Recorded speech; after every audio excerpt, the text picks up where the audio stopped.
People are still filing in, but we'll get moving. I do have a couple of announcements before I introduce today's speaker.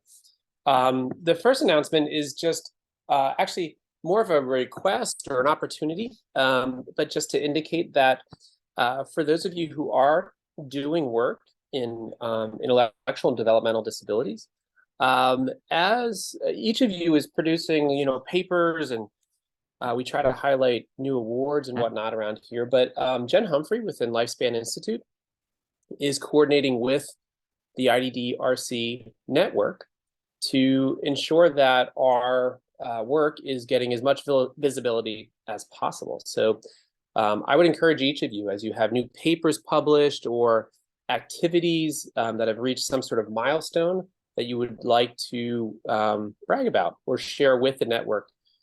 These shares are getting a lot of visibility across the network. They keep pretty good metrics on all of them, and all of the IDDRCs are committed to sharing each other's work to promote the IDD research that is ongoing. So please reach out to Jen Humphrey when you feel like there's something that you want to share. If you don't have Jen's contact information, please reach out to me. I can coordinate that as well. Related to that, Jen may be reaching out to a few of you.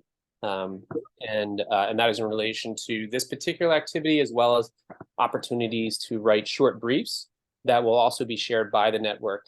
Those are specifically focused on autism. And so a couple of you may be asked to contribute if you are interested. All right, there's no pressure to do that, but again, it's a good way of both highlighting your work as well as the work of the IDD researchers here in Kansas. Final announcement is that the last two talks of the semester now have been finalized in terms of speakers and titles. So in 2 weeks, John Colombo, Director of Lifespan Institute and Interim Dean of the college, will be speaking on adventures in fish oil and other tales of translational research programs. So a fun title. If that's not compelling you, then I don't know what will. So that would be exciting. And then 2 weeks after that, John and Carrie Sjogren and I each will be sharing some of the details of the Research Rising project. That is the $3 million investment by KUCR in IDD research at KU. We'll share some of the activities and aims of that proposal, and we look forward to discussing that with each of you and how you may be involved and part of that. So with that, my next activity is to introduce our speaker, Dr. Thiemann Bourque. Many of you already know. Kathy is an associate research professor within Lifespan Institute at Juniper Gardens Children's Project. She also is the PI on newly funded R21 and R01 awards. Her expertise and work is related to developing social and peer-mediated interventions for children with autism, especially those who are minimally or nonverbal. So she's going to share some of her new work, new project, and we appreciate her being here and look forward to hearing about the projects.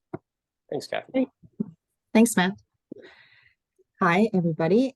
Thanks for joining today. So this is the first presentation of this project that was just funded last June. So I'm excited to share some of it with you and get questions. And we're always looking for new questions, and this grant actually is what led into our R01 funding, and so they're kind of related. But this grant is a 2-year exploratory study. And so we're in our second year, and we're exploring different predictors of response to a peer-mediated intervention. And the intervention is called Stay, Play, Talk with iPad. And it's one that Howard Goldstein, who was my advisor in my doctoral days, they developed it in the late 90s. And so I've adapted it for children that are learning to use an augmentative device to communicate with peers. So probably about 8 years ago, we were using a GoTalk, which had 4 buttons, maybe 6 buttons on it. And then we moved to an iPad when those became popular. Actually, first we started with picture exchange system. And Nancy was involved in that work too. And then we moved to a Go Talk, and then now we're using an iPad. So iPads became much more popular, more economical, and a lot of kids are starting to use those and have one at home or have them in the classroom. So in the co-investigators are Dr. Brian Boyd and Dr. Brenda Saley at KU Med. And I'm just going, whoops, sorry. So on our research team, we have Dr. Rebecca Hacker. She's a postdoc at Juniper Gardens that's with us, and Stacy Johnner, Hana Tamura, and Jesse Kingery, who's in the PhD audiology program, and we are hiring. So if you're looking for a position, we have an student hourly position and also a project coordinator position for research assistant. I thought it would be good to note the participating schools. We have 1, 2, how many, 3, 4, 5 different schools that we're in, all up in the north for some reason. But I think it's really important to acknowledge them, because without their involvement, especially in these times of COVID, and things are recovering now, but it's just been really difficult to recruit kids, as we all know. So I'm just really thankful for all of their support in the project.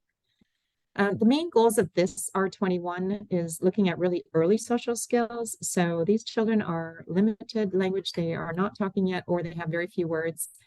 So we wanted to look at some things like social attention and peer interest, and I'll define those and how they predict success with peers, because we know that peer-related social competence is so important at a young age for their later development in academics and social skills and language. So we're looking at a number of pre-treatment behaviors, and then we implement the intervention for 8 weeks, twice a week. And then we're looking at the influence of the assessment context. So we measure these variables in structured play at a table, one-on-one with the child and a peer, in naturalistic settings, free play, snack, and small group. And then also we have an eye tracking visit. So that's where Dr. Brenda Saley comes in, her lab. Rebecca has been doing those. And so we're hoping to have some eye tracking data. I have a little bit to share today, just showing the variability in child response. And then we're curious to see if those same predictor variables predict the gains in generalization probes. So snack and free play, and then does that assessment context impact their skills in a generalization setting? So this was a Gerner early childhood special education teacher comment from last year. And I think it really points to, when we're looking at that awareness of peers. So what we theorize is that if children are more aware of their peers in terms of just looking at them, looking at what they're holding, imitating them, maybe engaging in joint attention. So before even they have words, can those skills predict how they will do in an intervention that is focused on training those peers to be more responsive? So that is really what our goal is. And in the treatment response literature, we know that there's children are making gains in the intervention, but there's still children that go to graduate from preschool, go to kindergarten, and they're not talking yet, or their social skills maybe have not developed to maybe the point that they could. And we're looking at those predictors at an individual level in this study, and that has limited research so far for this group, especially kids with complex communication needs. In our prior R01, we demonstrated that if you integrate a speech generating device into peer-mediated intervention, we have improvements in communication and reciprocity, which is really cool because reciprocal interactions are often not primary outcomes. And so that has been a primary outcome, and it continues to be in our research. So looking at that back and forth, not just if one person responds, but do they keep that exchange going for 2 or more turns? And then our goal is that maybe we could tailor these interventions specifically for those children that have those significant delays in play, social, and communication skills. So how do we make these peer-mediated interventions more effective? How do we tailor them for this unique population? And in our preliminary data for the R01, we had 45 preschoolers with autism. So it was a 4-year project, and we recruited, I think, 8 to 10 kids each year. And we randomly assigned them to a group that got this Stay Play Talk with iPad, and a group that just had the iPad but no peer training. And we were able to show that those children demonstrated demonstrated significant increases in their rate of communication and their reciprocal interactions. And then for this project, Candace analyzed some of the data for us for the children that received the intervention, and we found that those children with higher receptive language showed earlier and greater communication improvements. So that was really kind of, some pilot data for the current grant, which was interesting.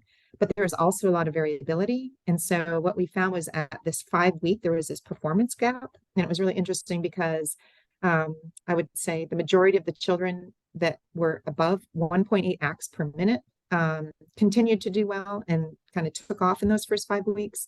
And the children that made progress but didn't get above that continued that throughout the rest of the intervention. So there is a lot of variability there, and that's really what this grant is looking at, is some of those really early skills, some of those variables. If there is variability, we are finding that they are definitely, we have kids that are not talking, but there's definitely kids that will sit at the table and kids that will hide under the table. So we have a range. So that's really what drove this current study. So we have, our goal was 40 children over 4 cohorts. So every fall we have 10, and then in the winter or spring we have 10, and then we do the same for the second year.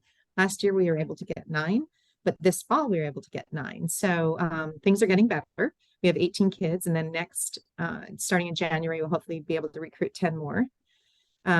These are kids attending preschool with access to typically developing peers, fewer than 20 spontaneous words. English is their primary language, and their candidate or they're already using a speech generating device. And then we recruit 2 to 3 peers per child, and they take turns in the intervention. Let's see. So, whoops, sorry, I went the wrong way. The Stay Play Talk with iPad, I'm going to show you a quick clip of the stay step. So there's 3 steps. We've got it down to 2 30-minute sessions. We used to be 2 hours and 90 minutes, and now we're down to an hour. And it's amazing because the peers just seem to pick it up pretty quickly. We've broken it down, stay, play into specific steps that we teach them. Talk with iPad is look and listen and push and talk. And then we have other buddy steps. So we teach them to get their buddy's attention. And then, oh, bless you. And then to hold and wait. And I think those other buddy steps, that's how one of the ways that we've adapted the Stay Play Talk that was originally developed in the 90s is, when we're trying to get a child's attention or to teach them something, when we're trying to teach something, we get their attention and we try to hold their attention long enough so that they can focus and, hopefully understand what we're saying and learn that. But we teach the peers to do that. So the peers are tapping them on the shoulder or saying their name. And if that doesn't work, then they hold and wait, and then if that doesn't work, then we step in. So we always prompt through the peer, 2 prompts, and then the adult will step in so that it's successful. We describe the steps, we practice and review, and then we start the intervention. And the intervention is at a table in a dyad, one-on-one. And we have a buddy book, and so these are the steps. And in the buddy book, it breaks it down for each of the steps. And then they have a certificate at the end. So they take this home so that their families also know what we're working on. So I'm going to show you a quick clip. This is a group that we just finished training last week. And these are, well, all the kids are 3 to 5-year-olds. I believe these are both 4-year-olds. But I'm just so impressed every time we start working with a new group of peers, how quickly they pick things up and how responsive they are to the steps. So I think it's just a really neat summary, and I'm going to play this for you. Hopefully you can. Okay, so guess what? Today you guys have been coming to play with Liam. That's right, Liam. And today Liam's not here. You guys are here because we're going to learn some things when we go back and play with Liam. We're going to learn how to stay, play, and talk with Liam. Okay? And so in this book, you see all the kids sitting together. They're staying.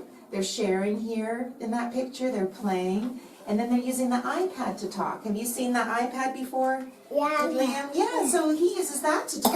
Now you guys have lots of words, but you're going to learn how to use the iPad to talk too, okay? And then when we're all done, you get to take this book home and you can show your family what you've done, and we'll have there's a certificate at the end that said you're the best buddy.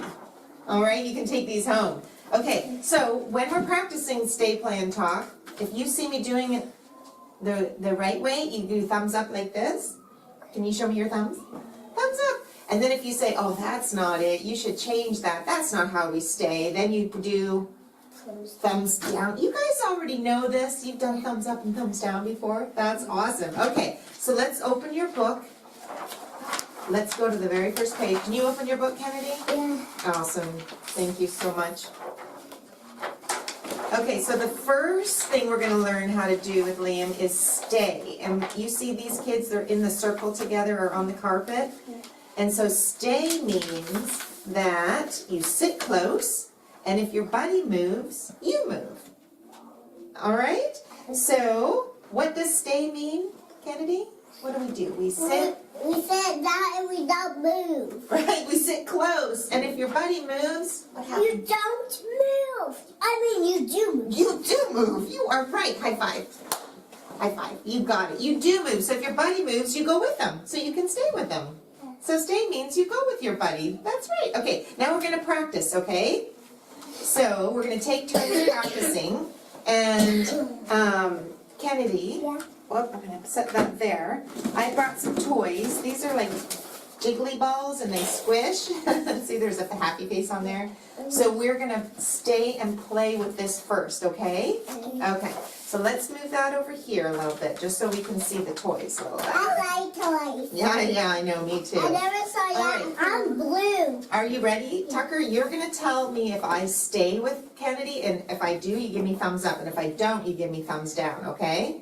All right. Do you want to play? Yeah. Can I throw it in? Yeah. Okay. Oh, I see an orange one. What do you think? Am I staying? Thumbs up. Good job. Okay.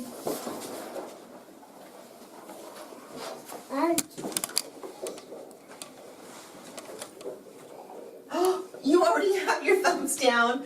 I moved away, didn't I? Yeah. All right. So this time I want you to move over there, and you tell me if I do it, if I fix it, okay? You go ahead. Take your box over there. Oh, can I play with the balls? Yeah. What do you think? Thumbs up or thumbs up? Because she moved, so I moved. You know how to do this. All right, it's your turn to practice. You come sit over here. See how quick that was? I mean, it's not just this group. And I think it's because we broke it down by steps where we tell them what we're doing, and then we review it, and then we review it, and then we practice it, and then they practice it together. But I mean, for 4-year-olds, I sometimes get that. People say, well, how do 4-year-olds do? Well, they do. And they were doing thumbs up and thumbs down before I even asked them the difference. So anyways, I just thought it was really neat to show you that clip. And then, okay, whoops.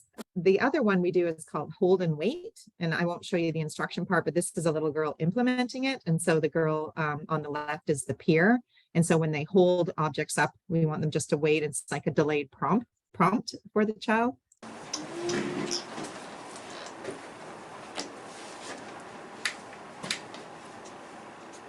Lee, why don't you put your buddy's attention? Nyla. She can't see. Nyla. What are toys? I'm gonna make this girl do something, okay? Tell Nyla. So, don't tell her. Sorry. Hannah, tell Nyla, say, I'm going to make the girl do something. I'm gonna make the girl do something. Good job. She's Sorry. Okay, so I think that's the adaptation that we made to Stay Play Talk, and when they're getting their attention or holding and waiting. But as soon as we were done that, I don't know if you heard, the peer looked at Hannah and said, I'm going to make the baby do something. So that often happens. They'll talk to us instead of the child with autism.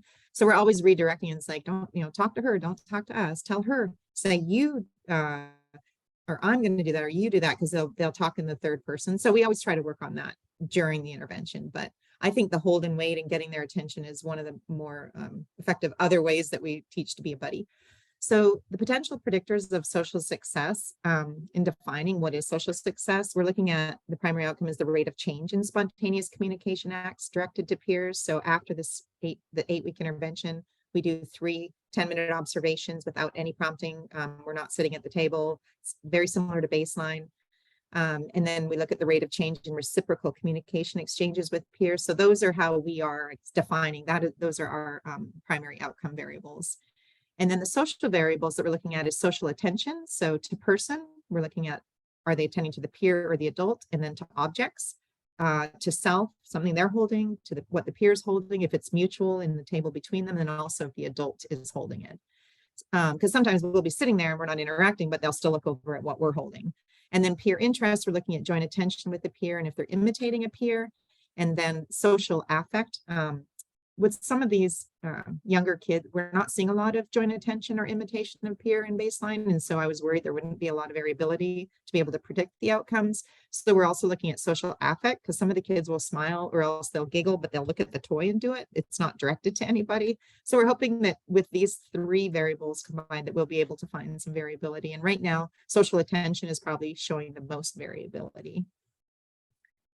Other variables that we're looking at is receptive language, expressive language. We do the PLS and the Mullen, and then the change in directed communication, which we talked about.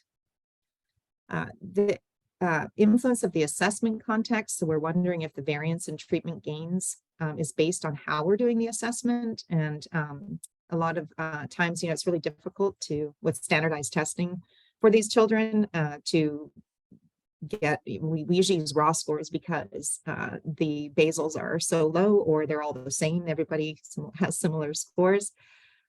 So in structured play, the child and peer sit at a table and the peer presents the objects, and that's like 1 minute interval for each play routine. And then naturalistic observations are 10 minutes each, and then the eye tracking measure. So for the eye tracking, we have a battery of eye tracking tasks that are defined by the Autism Biomarkers Consortium for Clinical Trials, which is Fred Schick's team. Sorry, I misspelled that. It's SCHIC, not SCH, and James McPartland, and they're both consultants on this project. So they graciously agreed to let us use their protocol and their battery of eye tracking tasks, which is awesome. And so the children will do that visit before we start the intervention at the lab. I thought it would be really cool just to show you the difference in 3 different children engaging in these natural observations. So for free play, we just put toys out on the table, on the floor. They can play with what they choose to. And then the iPad is programmed with those activities. This is a little girl that is more verbal. She does have a few words. Mama, what is this? What is that? You want to turn it on?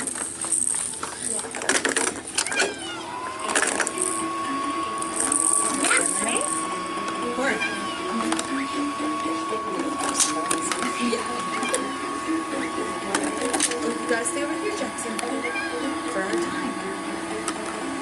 DJ.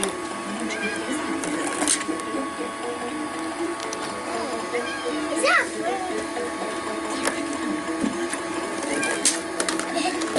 Here, Jackson. Look, Jackson. I can. Look, stack them all up, see?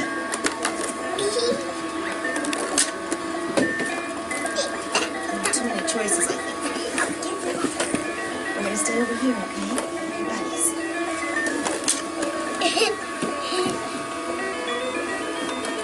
So I should have told you the little girl on the left with the ball right now is the one that has autism. And you can see the little guy on Jackson, he's just a young peer. And we found out later he has an IEP for expressive language and receptive language. So he's trying to pay attention, but it's difficult. So when she did get the ball, she's looking at the toy they're playing with, and then she looked up at the adult who's standing up there. So she's engaged, not talking, not communicating with each other, but at least she's engaged. So I feel like she's going, in terms of social attention, she's attending to a mutual activity. So her scores will probably likely be higher on that. Whoops. And then this is the small group activity. And so in small group, what we wanted to try to do across these naturalistic observations is vary the number of the adult that's at the table, and then also the children that are at the table. So in free play, there's no adult. We just want to see what they do with only children. And then in small group, the teacher's leading it. And then in snack, the teacher's there, but we ask them not to initiate. But if the children initiate them, they can, because we want to see, when we're coding social attention, you have to have opportunities for the adult to be there so that we can see if they're attending to adult or a peer more often. And that's similar to our eye tracking tasks. The variety of tasks range from objects to people, peers, and adults. So we're trying to match some of those things with eye tracking stimuli that they're seeing. But this is just the cutest small group activity I've ever seen. It's teaching kids, or they're working on blowing their nose. And I clipped it a little bit earlier because I want you to listen to what the teacher says. See, the little guy on the left is the peer. You saw these two doing the peer training, and then Liam is in the middle. He's a child, but the little guy on the left, the blonde one, he's going to reach over and touch the iPad to talk with it. And so I just wanted you to hear the teacher's response and why this is, I think, really important that we focus on this type of intervention with peers. Have you used tissues before? Yeah. Tucker, these are Liam's words. You can use your own words. What are these words? He uses these words to talk while you use your voice to talk. Tucker, get tissue. Liam's turn. Liam, get tissue. Get tissue. Pull. Liam found the tissue. Let's see what's next. You're right, Kennedy. Touch 3. What number? 3. Liam. Do this 3. Yay, Liam. Liam touched 3. Tucker, what number? 3. Good job. Picture number 3. Turn it around. We're going to use the tissue to wipe Bear's nose. Liam, wipe nose.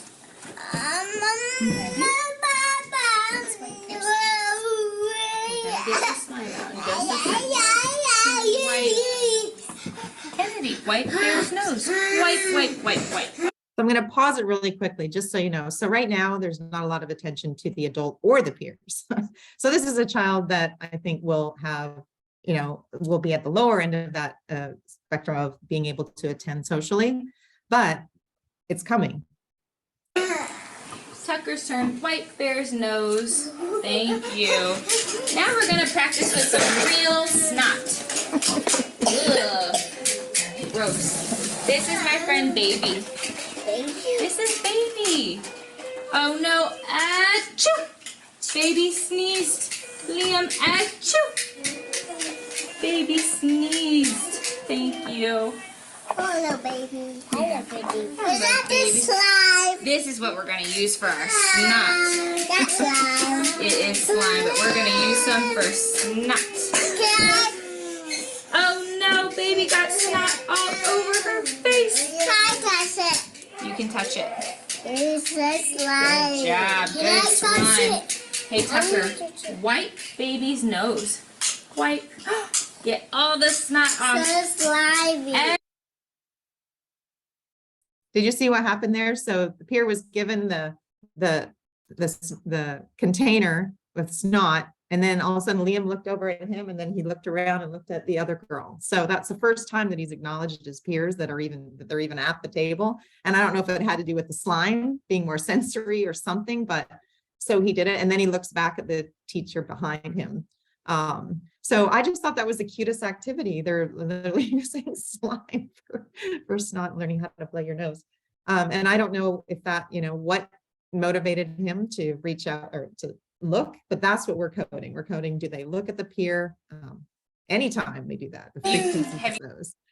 And then snack, just for the sake of time, I'll go on, but snack is very similar. So at the table, there are 3 kids at the table, and then the teacher is there, and she tries to limit her interactions.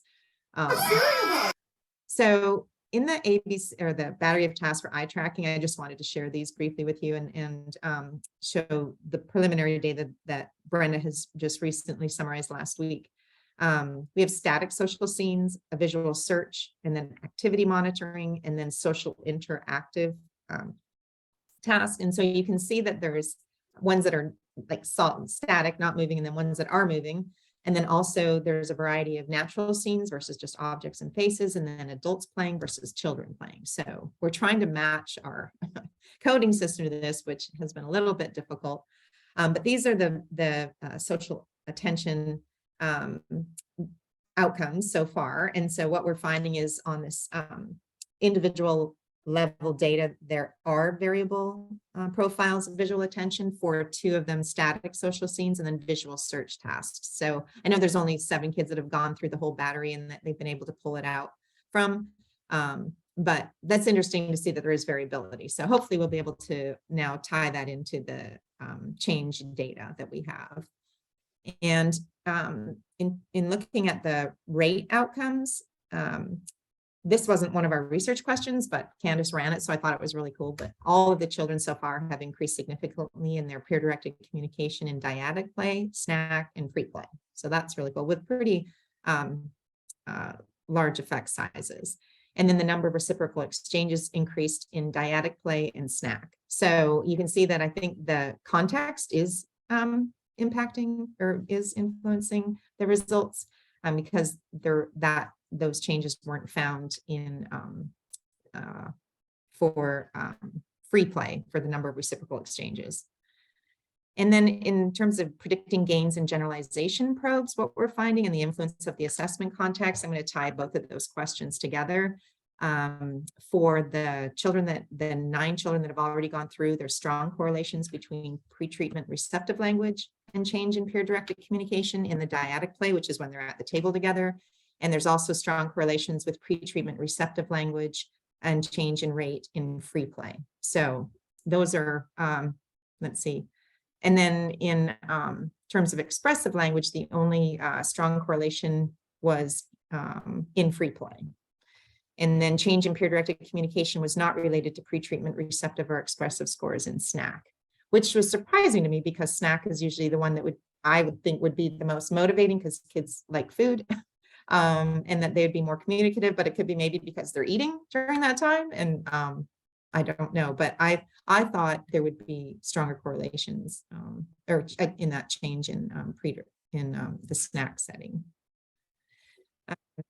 When we're looking at, this is some data that we're going to be presenting at ASHA. So Rebecca and I and Hannah had this poster accepted, and Hannah and Rebecca have been working hard to look at multiple turn exchanges based on initiation by the child with autism. So this isn't part of this current, but it's a pilot study, or it's looking at how many turns do peers take or children with autism take based on who initiated. So if the focus child initiated and a peer responded and the focus child responded again, that would be a multiple turn interaction. And you can see that with at least 3 out of the 4 or 4 out of the kids, they were initiating, and that led to more multiple turn exchanges. And then when the peer initiated for 3 of those kids, that led to more child initiated responses and then multiple turn exchanges. So again, I just think that this really shows the variability. There just seems to be, like Ian, he had a few words at the beginning and he was using multiple phrases and combining symbols by the end of the thing. And then the little guy over here on the far right, MCIN, Noah, his language continued to be very limited, and even his use of the iPad was limited. So I wanted to just show you, we have a bit of time, but I like looking at the pre and the post. And so this is a nonverbal child with very high receptive language at the beginning. I think he probably was in the top, in the top 2 at least, kids with highest, but he's continued to be nonverbal. But he's using, it's called Basic 60 in Touch Chat. That's the app we use, and he's able to go through multiple screens and up to 60 icons. So he's very proficient with his iPad.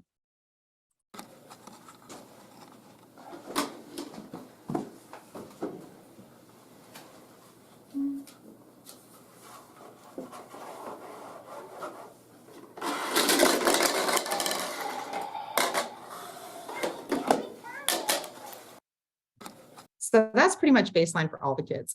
They'll sit there and sometimes they'll play with the toy, and sometimes they'll look at the peer, but basically he's probably looking over at me right now, wanting to leave.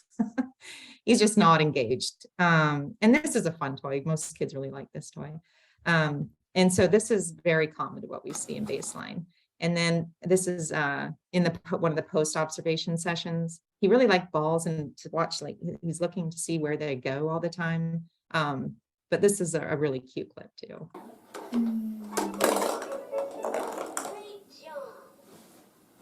Okay, green. Green ball. Here you go. That's just like you did it.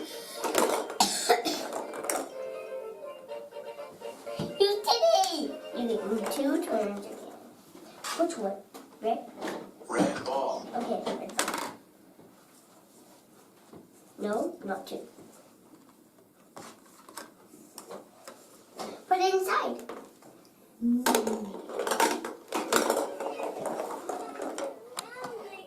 No, you didn't break it. Want this red? Blue ball.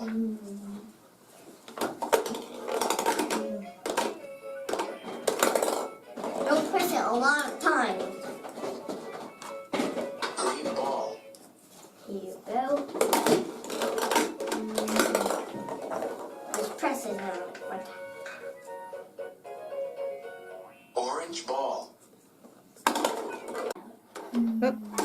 I'll just pause it there. So you kind of get the idea. A lot more increase in the rate and reciprocal turns. We define that based on a 3-second pause. So if he initiates and she responds and he responds, so we're looking at the seconds in between those as a break in like a new episode or a new turn.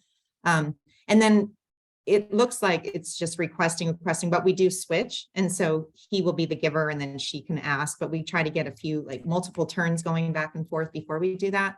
And so with kids that have more functional, not pretend play yet, and functional play, then we try to find activities. We always have a choice of at least 4 to 5 different activities, and this was one of his favorites. So we encourage them. We use different toys and we introduce new toys, but especially at the beginning, we go with what they like. I mean, that's just, I think, part of an effective intervention is you go with what the preferred interests are. And so this is a little guy that has keywords at the beginning, and this is baseline.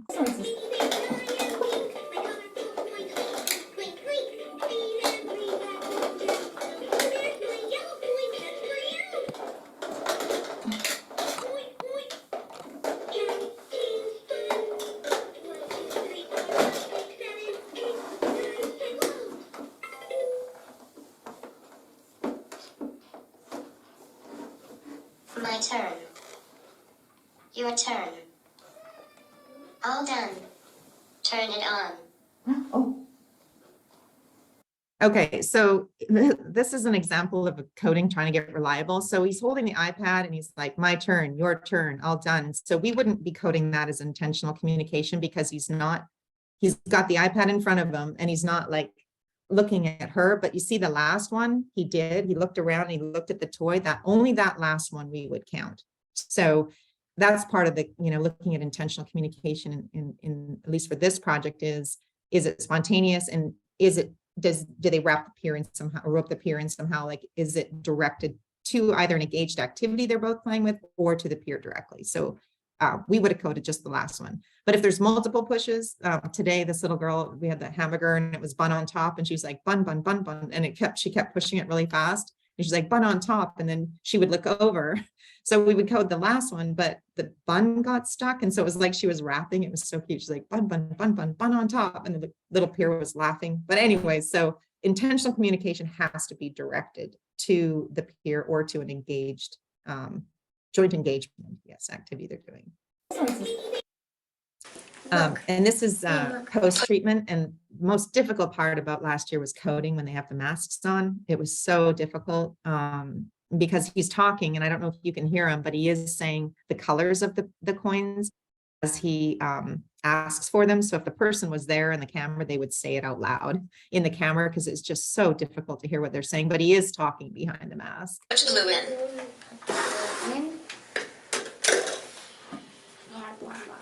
Orange coin.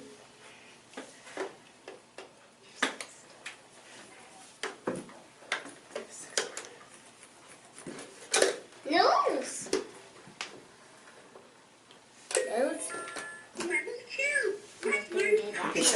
Oh, sorry. 1, 2, 3, 4, 5, 6, 7, 10. Ian, look. Ian, look.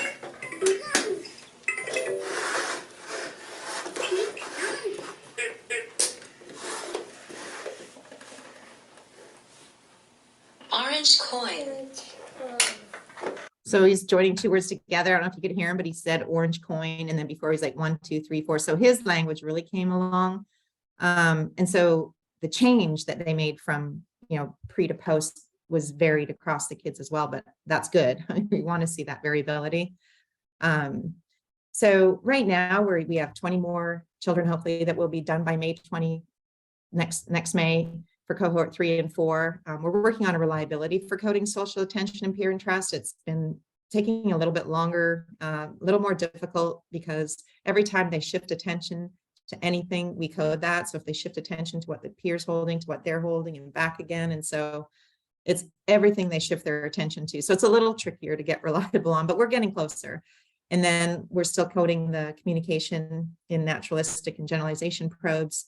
And then we'll continue with the eye tracking data and summarizing that.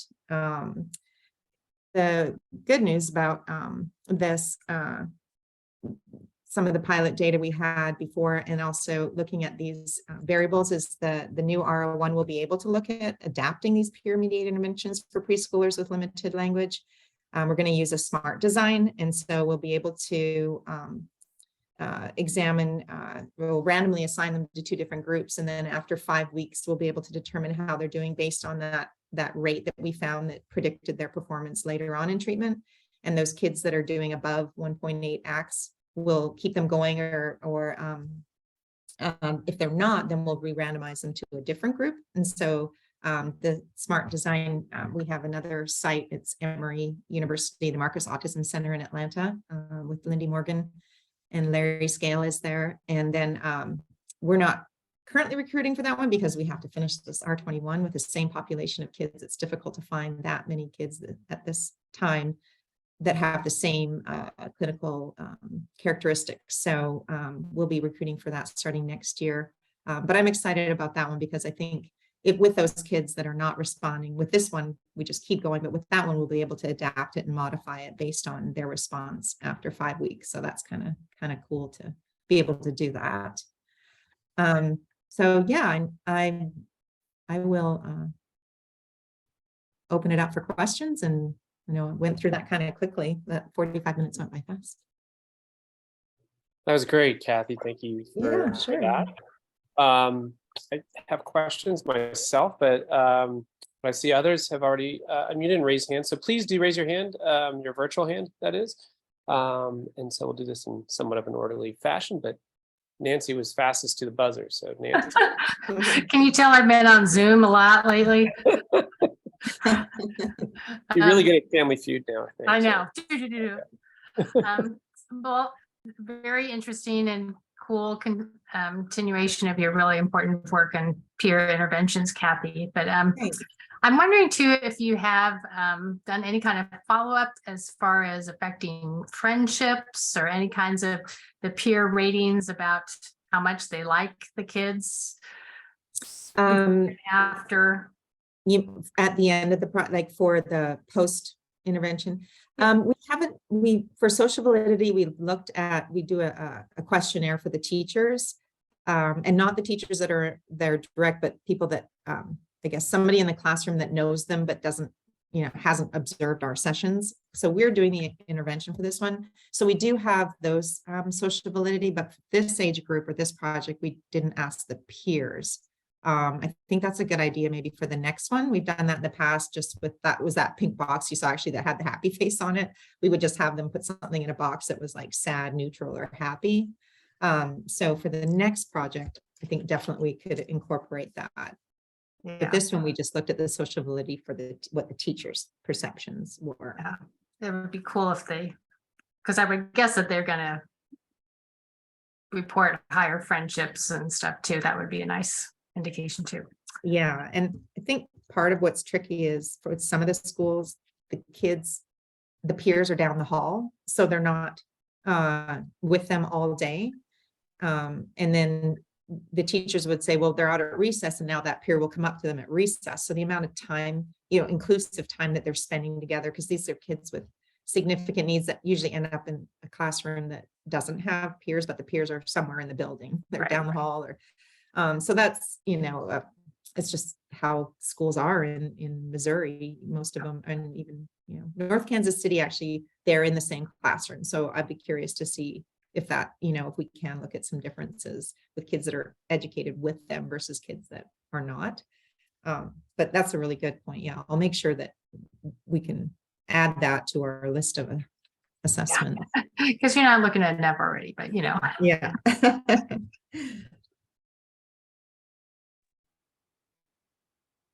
So I raised my hand, but I think it really kind of got covered with Nancy's question. But I was very curious about how much, excuse me, the children with autism are generalizing to. I know you're looking at generalization across different activities, but also across different peers. How much are these skills translating to different peers? Or even if you have data on like siblings and things like that. We don't have data on, did you say siblings? I did, yeah. Yeah, no, we don't have generalization like to home settings, to peers or siblings at home. And then across peers, so each child has 2 peers, some have 3 because of COVID. We were just concerned with, not having enough peers that could come. So the peer data is, I guess, combined. Like if we have rate of reciprocal exchanges, it's not like with peer 1 versus with peer 2, it's just any peer. So they take turns coming, twice each time.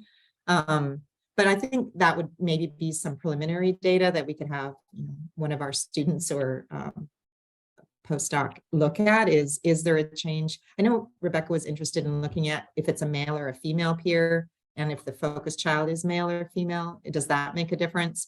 And that's something that we've talked about that, she said she might be interested in looking at, because I do think, I don't know, it's so hard though, because sometimes the girls are stronger. I don't know why that, but I don't know. I just feel like more girls are nominated than boys at that age. And so the majority of our peers have been girls. Are you surprised by this? I'm not. Well, I just thought if it was a boy that they might recommend another boy, or, that they would have one of each, but usually it's, oh, we've got 2 girls that are great. And I was like, where's the boys? And then you can see that one little boy that was nominated, and he's got he's struggling with just sitting and attending. And so I was like, is there something? They're like, oh yeah, he's an IEP, but we think he would do great in this project. So sometimes when they recommend the boys, it's because they want the boys to learn the skills, which, we've had a few things like that happen. Yeah, I don't know it makes sense. Your question matter. Yeah, no, it does. I'm just thinking about, way back when I did ABA work, that was the hardest part, right? You'd see development in some of these skills, and you see kids make like strong gains, especially within certain contexts. But then the question was always a challenge to, get them to utilize those skills with a kid they hadn't worked with a lot, or in a different environment. So that's really And so when we did a few teacher testimonials at the end of last year, just to have for president. I ran out of time to show you one, but the teachers of some of the kids that we didn't expect, it said, well, when we're out on the playground now, if a child is upset and crying, he will go up and sit next to them. He won't say anything, but he knows they're upset, and so he'll sit next to them. And these are kids that aren't in the project. So that's one of the things that the teachers are noticing, is just that awareness. Like they're more interested and aware of their peers. They might not be initiating or talking it, but they'll go over and like just sit with them and know that something is wrong, whereas they never did that before. So I think that's really how you get at that. Like, do we ask that question? Did they go up to someone when they're sad? No, but we don't have that on our social perception questionnaire, but we could add that. So more, I don't know if it's empathy or if it's just an awareness or an understanding of emotions, but we've had a few teachers report that, like he'll come up to me when I'm sad, if I hurt myself now, and he never did that. So, which I think is really, that's why we're looking at the social affect piece too, as maybe a predictor. Sure. Yeah, it seems like just proximity may be kind of an approximation of some sort of interaction or communication. So that's pretty cool. Yeah. Go ahead, Maggie. See your hand up. Hey, it was so great to see this presentation and the preliminary data. It seems really promising. My question kind of relates to Matt's in that I'm thinking about more so like scalability in terms of using this intervention like in the home, and how what your rationale was for like starting in the schools with a peer versus starting at home with siblings or a parent. So initially, when we first started looking at this intervention, it was probably, oh gosh, it's probably been about 8 or 10 years ago. And my interest in it came when I was working with Nancy on her RO1s, and because I was in the classroom doing a lot of observations. And what happened, what you saw with that teacher when she said, those are Liam's words, you know, kind of don't touch that. That was happening in all the schools. I thought, well, how are they going to communicate if they're not allowed to touch or, and, you know, look at or model that too. Like I thought if they're modeling using it, that should improve the child's use of it. But they were like, some of the teachers would get really upset. Like they would put the iPad away because they said the other kids won't leave it alone. So we can't have it out. And I was like, oh goodness, like, what are we going to do here? And so it was this transition, but I still think that that was what started my interest in it. And I was like, well, we have to be able to communicate and with peers. And so that's really why I started in the preschools. I just have never I've always done school-based interventions and looking at training or working with school staff. I haven't done home interventions. Not that I don't think it's important. I do think it's very important. It just hasn't been what my grants have focused on. So I don't know if that answers your questions, but I do think the scalability of it in this next RO1, we're hoping to have up to 80 kids. So we are going to scale it up and we'll have them across 2 different research sites. Each site will be recruiting 12 kids a year, actually, so 60. So we'll have 120 kids, hopefully by the end of the 5 years. And then it'll be this intervention, but adaptations of it. So a lot of modeling by the peers or using the device or just modeling language. So that's kind of the key ingredient is, does it matter, you know, if they're modeling using the SGD versus just modeling using speech, is there a difference in their child's progress? So we are scaling it up, which is exciting. But if any of you are interested in doing a home study, I'm happy to share the materials with you. If anybody's doing a dissertation or a project. Go ahead, Cassie. Hi, Kathy. This is so exciting to see. Something that actually occurred to me as you were beginning the presentation is that we actually talked a little bit last spring about implementing eye tracking strategies. Because I was previously working on the EBCCT. And yeah. So I was wondering. Oh, wait, sorry. So you came from there to KU? Yeah. Oh, I had spoken with hi. you and Rebecca and a Yeah. couple of other colleagues from Yale Great. about Yes. your work getting this project up and going. But I was wondering, have you started collecting the eye tracking data? How is it going? Yeah, with that data I just showed was for 9 of the kids that have gone through. As you can imagine, sitting on a chair for that amount of time has been difficult for some of the kids. So we didn't have any usable data for 2 kids. So I think they got 7 out of 9. And now this current cohort, there's 9 and they've done 7. So they have 2 more assessments to do. So that's always part of the pre-treatment protocol or procedures, assessment procedures. And so it took a while, I think, for Brenda to be able to find the arrays on the screen, you know, that and match them to the ABCT. So and integrating all of their information. I mean, there's so much there to do. So yeah, so much. So she's just done an amazing job of trying to, you know, pull what we needed out of that and create that stimuli for the kids. But I think by the time we're done, I mean, we probably have maybe another couple of kids that can't sit and just can't, you know, like Rebecca said, that when you're looking at the screen, some of the kids their eyes are just all over and then they're done. They don't want to sit in a chair, and it's something new. It's a new room, new people, and they're 3 to 5 year olds, you know, and that's, I think, probably why there isn't a lot of eye tracking data with this population, because at least that's what Fred told me. He said, yeah, good luck with that. I said, oh, we're going to do it. 7 out of 9 is not bad. ABCCT is scaling down to ages 3 to 5 in the coming years. So you're actually beating them to the punch on testing out these paradigms on that age group. Yeah, like it. Yeah, I'm so glad for their, you know, input and their help. But there's times where I get off the call with them and I'm like, I don't know if they're so just intelligible, you know, it's just, but it is a lot of information for us to to process all at once. So yeah, and they were excited too to be, I think, a part of trying to do it with this group and based on intervention, using it to predict change after an intervention. There's descriptions out there, but based on change to an intervention was new as well, I believe. So it's nice to see you again. There's a comment. Yes, that's what I was trying to read in the chat. This is from a Len trainee who's looking to do a capstone. This study seems interesting and she wants to know about it, he or she.